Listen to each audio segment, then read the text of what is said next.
Used to be, years ago, VMI and VPI at the time instead of Virginia Tech. Had an annual football game on Thanksgiving Day, just like the service academies. And our corps would march down the streets of Roanoke into the stadium, and so would theirs. And they'd form on the field, go up in the stands, and so would our corps.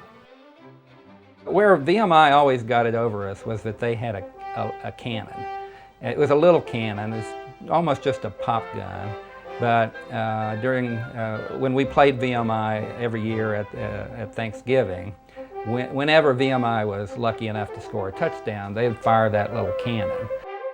By the sophomore year, they did the same thing, and their cadets sat over there just like high school kids at the time and would chant, "Where's your cannon? Where's your cannon?" Well, Butch Harper and I had heard that just about one time too many, and so we decided that we were going to build a cannon, but not some little pop gun. We're going to build the largest game cannon in the world. And that's how Skipper got its start, just that simple.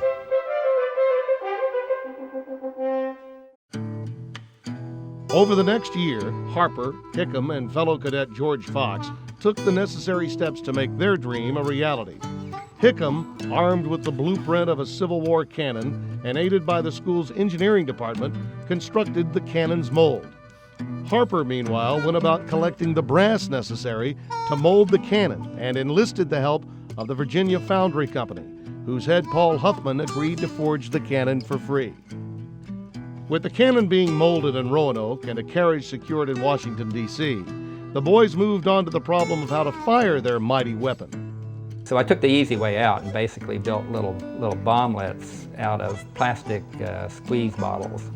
Like for mustard or ketchup that you find in a cafeteria, which I borrowed liberally from the Corps cafeteria. All we had was plastic mustard or ketchup bottles filled with a half pound of superfine black gunpowder and 2 cherry bombs sitting on the top of it with the fuse sticking out of the top of that little top that you see on a squeeze bottle. Just toss it down the barrel and boom, it made a nice sound, and I didn't have to worry about tamping down powder charges and all that mess. And so everybody was aware that we were trying to figure this out and taking bets on whether we were going to blow ourselves up. On the Friday before the game, Harper and some fellow cadets piled in a rental truck to retrieve the finished products.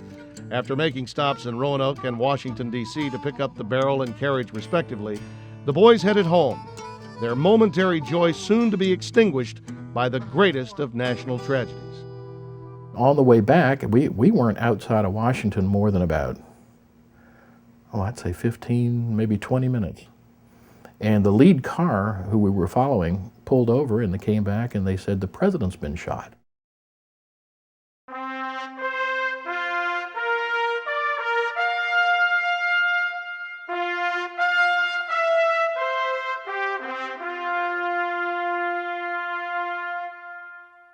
It turned out that I believe that was the day that Jack Kennedy was assassinated. And of course, it was a shock to everybody. And we were just so excited and so happy that we had this cannon. It was all going to be wonderful. And then have this terrible thing happen to our country. It naturally took the edge off of our joy. We said, now what are we going to do? This is terrible. Well, we determined that any military reservation at the death of the president fires a 50-gun salute. So we figured out pretty much that maybe that's how we're going to test Skipper. The testing of Skipper and the first firing of Skipper will be in the salute of the death of John F. Kennedy, 50 rounds.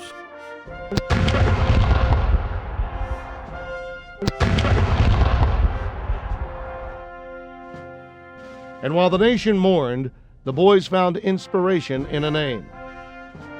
We determined that in honor of John F. Kennedy, because that truly was the first firing of Skipper, that we would call it Skipper in honor of his naval heritage. And at the same time, it was a time-honored tradition that senior privates in the Corps of Cadets at Virginia Tech were called skippers. And so it had a dual meaning, and both Sonny and I just absolutely, and George Fox, just absolutely loved that dual meaning to it, and so Skipper was the name that we dubbed for it, and it caught on.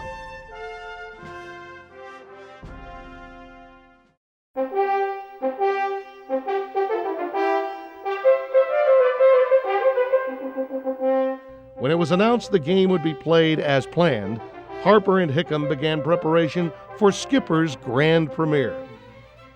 But Butch is just a great showman. He's like he was the P.T. Barnum of the Virginia Tech Cadet Corps at that time.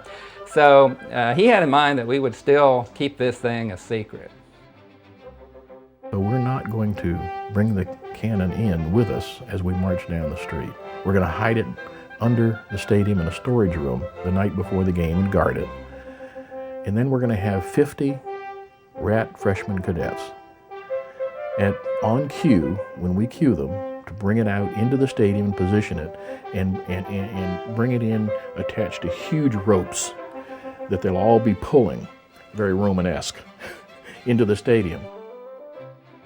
And so we let VMI form on the field and go up in the stands, and we let them shoot their little John in the perfect smoke ring going up into the sky. And then we knew they were going to do it. We let them chant, "Where's your cannon? Where's your cannon?" And here we come dragging this humongous cannon inside there, and we're chanting, "Here's our cannon, here's our cannon." And we turned this thing around, and Butch came running over and said, "Let's fire it now." You know, he couldn't wait. Let's just fire it now. And we had both football teams were out on the field, and they were going through their little sprints and so on. And we didn't think anything about it. We had this thing aimed right at them. Put in a charge, put in a second charge, and then looked up at us and said, "Put in another one." Truly the largest charge ever to this day shot out of Skipper. And when that thing went off, it was like there was this shockwave went right through the VMI. They disappeared in this gout of smoke, huge smoke. The Skipper reared back a little bit. It went about a half inch off the ground. This thing was so heavy. It was just amazing to see that. But you could see the shockwave just going through the smoke, hitting the core of the VMI core on the other side, right up through there, and it cracked the glass in the press box on the other side. And a big booming announcement came over the PA system that said, "Would you please aim the cannon away from the press box?" And of course that made Sonny and my day. And Virginia Tech just wiped up the field with VMI that day. We like the wore the Skipper out firing it. Never again did we ever hear anything from the VMI Corps Cadets. Mission accomplished.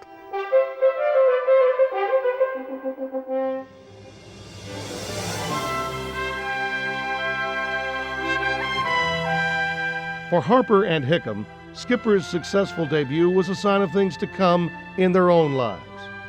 Hickam went on to become an aerospace engineer at NASA. His second career as an author took off with the success of his book, Rocket Boys, and the award-winning movie It Spawned, October Sky. Ben Harper made a career working in advertising for Kroger and invented Thunder over Louisville, the largest annual pyrotechnic show in North America, which opens the Kentucky Derby Festival. All these years later, the Skipper still holds a special place in their hearts. So it was Skipper in that project that changed my entire life. I became a member of the Kentucky Derby Festival as a director.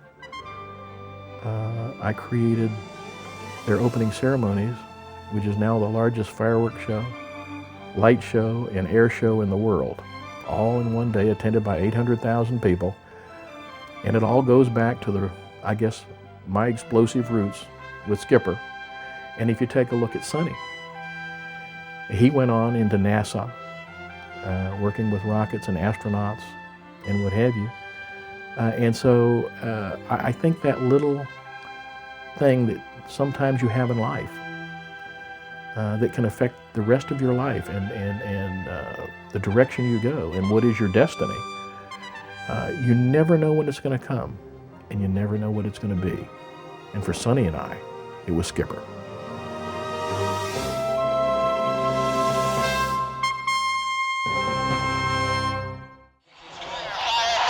All right, fire, fire!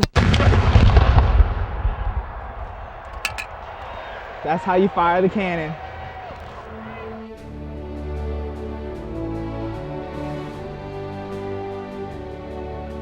To see and go back and watch the reverence and the seriousness with which something that we created back in 1962 is held now is amazing. Though the spirit behind the tradition has remained the same, the cannon itself has not. The original skipper was retired in 1982 and now rests in the Cadet Museum. Over 20 years after his father, Paul Huffman Sr., forged the original, Paul Huffman Jr. molded the more sophisticated Skipper II, which debuted in 1984. The only really different aspects of this gun from the original is back on the breech has been modified with a hammer so that we can use a 22 caliber cartridge to actually start the ignition chain and fire the rifle. That makes it a lot more safe. The cannon's game day firings are now supervised by the Skipper Crew, a group of sophomore and junior cadets. Long before kickoff, the Skipper Crew's game day begins on the other side of campus. Lord, protect the crew, keep them safe, grant us no misfire. May our powder always flow, our boom be plentiful, and our team be strong. Amen. All right, let's hook it up.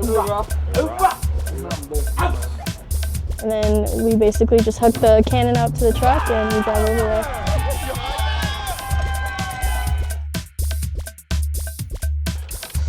After arriving at the stadium, the Skipper Crew pushes the cannon into position while the charges are prepared outside.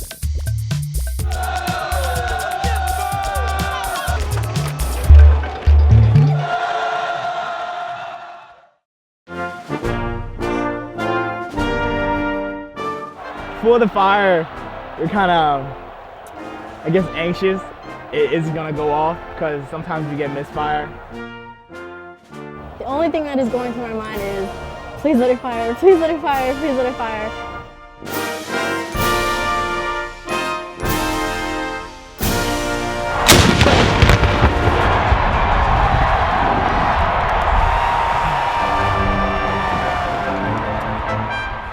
I can tell you as a former Marine and a former Marine artillery officer and working with these young people, when this gun goes off at the last note of the national anthem, there's no greater part of the game.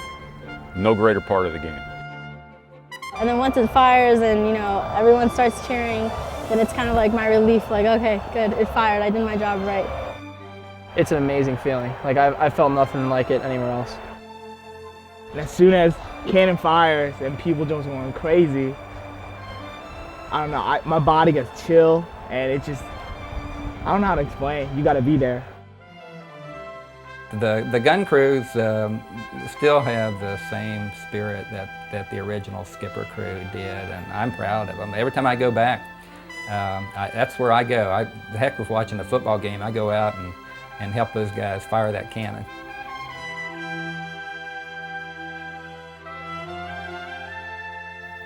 So the tradition goes forward, and it just makes it gives Sonny and I and George a warm place in our heart every time we go back.